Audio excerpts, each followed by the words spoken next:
The eviction notice was still fluttering against the door when I saw her standing there, frozen like someone who had just been told the world was ending. The sun was bright, almost cruelly cheerful, casting long shadows across the quiet street as if nothing had happened. But everything had.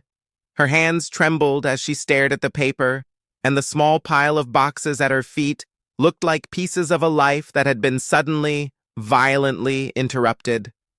I remember thinking, in that exact moment, how strange it was that someone's entire world could collapse in broad daylight while everyone else just carried on. Before we go further, if you believe in kindness, second chances, and the power of showing up for someone when it matters most, take a moment to like, comment, share, and subscribe to the channel Time Pryadko. Stories like this remind us what it means to be human. Her name was Saira.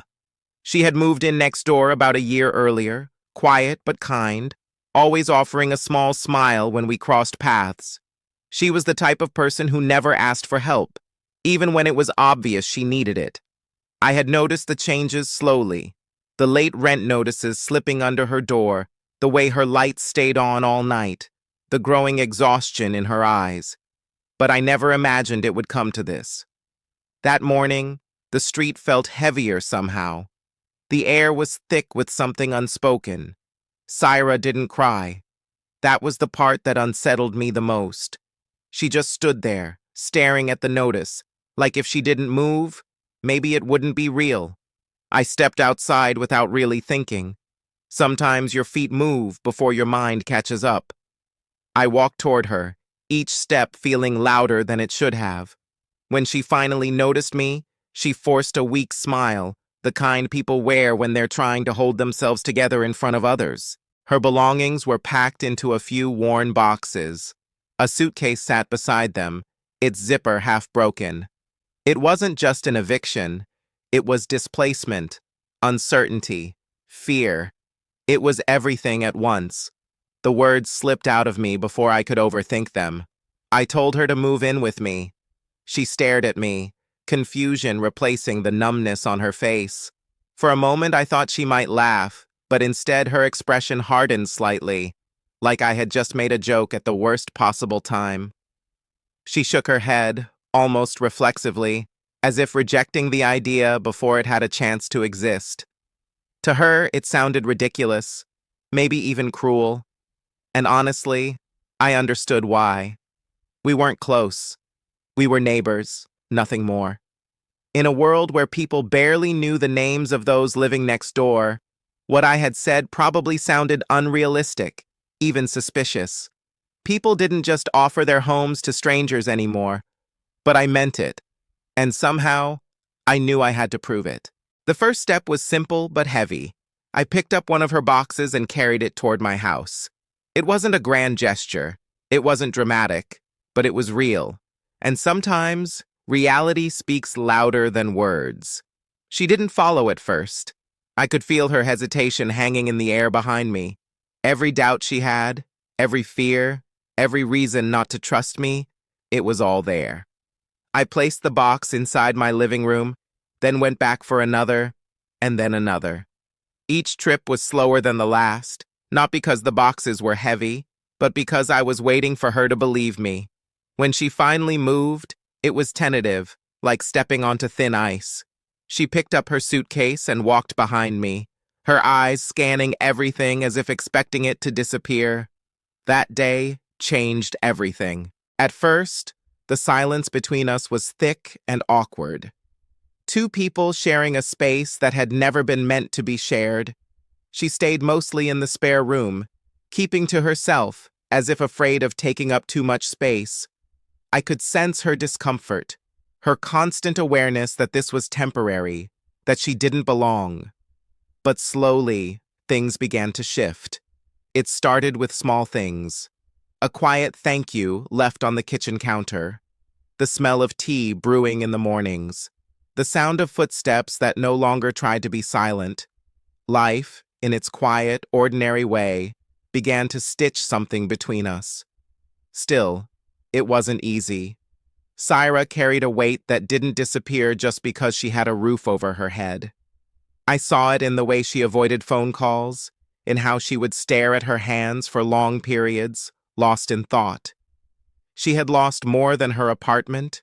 She had lost stability, dignity, and a sense of control. One evening, I found her sitting on the back porch, staring at the sky as the sun dipped below the horizon. There was something fragile in her posture, like she was holding herself together with invisible threads. I sat beside her, not saying anything at first. Sometimes, silence is the only language that feels safe. Eventually, she spoke, not in full sentences, but in fragments, about losing her job, about the months she spent trying to keep up with rent, about the calls she stopped answering because she couldn't bear to explain her situation anymore. It all came out slowly, like water finding its way through cracks. Listening to her, I realized something important. People don't fall apart all at once. It happens quietly, piece by piece, until one day there's nothing left to hold on to. But that night, something else happened too. For the first time since she moved in, Syra laughed. It was small and brief, but it was real. And in that moment, I knew that maybe, just maybe, things could change. Days turned into weeks. We developed a rhythm, shared meals, occasional conversations, comfortable silences. The house felt different now, not just fuller, but warmer. Like it had found a purpose it didn't know it was missing. Syra started looking for work again. At first, the rejections hit her hard. I could see it in her eyes every time she came home. But she didn't give up. Not this time. There was a quiet determination in her now, something that hadn't been there before. Maybe it was because she finally felt like she wasn't facing everything alone. And then, one afternoon, she walked through the door with a smile I hadn't seen before. She had gotten a job. It wasn't perfect. It wasn't everything she had hoped for. But it was a start. And sometimes, a start is all you need. That night, we celebrated with something simple, just takeout and laughter, but it felt bigger than that. It felt like a turning point. Syra wasn't just surviving anymore. She was rebuilding, but more importantly, she was beginning to believe in herself again. And I realized something too. Helping someone doesn't fix everything overnight. It doesn't erase their struggles or magically solve their problems. But it gives them something powerful, a chance to breathe, a chance to stand again, a chance to believe that maybe, just maybe, they're not alone in this world. If this story is touching your heart so far, take a moment to engage with it. Like, share it with someone who needs a reminder that kindness still exists. And let us know your thoughts in the comments. Before we reach the ending, I have a special request for you. Comment the word hope if you believe one small act of kindness can change someone's life. Months later, Syra stood in front of a new apartment door, keys in her hand. This time, they weren't being taken away. This time, they were hers. She looked different, stronger, lighter, like someone who had walked through fire and come out the other side. Before she stepped inside, she turned to me, her eyes filled with something I can only describe as gratitude mixed with disbelief.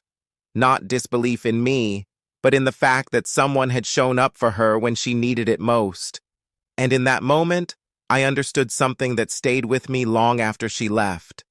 Kindness isn't about grand gestures or heroic acts. It's about showing up.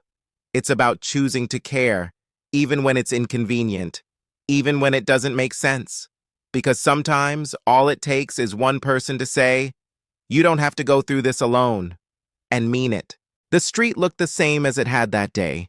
The same sunlight, the same quiet houses, but everything felt different now. Because I knew that behind one of those doors, a life had been rebuilt. And all it took was a simple offer that someone almost didn't believe. If this story moved you, don't forget to like, comment, share, and subscribe to Pryadko. Your support helps keep stories like this alive, and who knows, Maybe it will inspire someone to be the reason another person keeps going.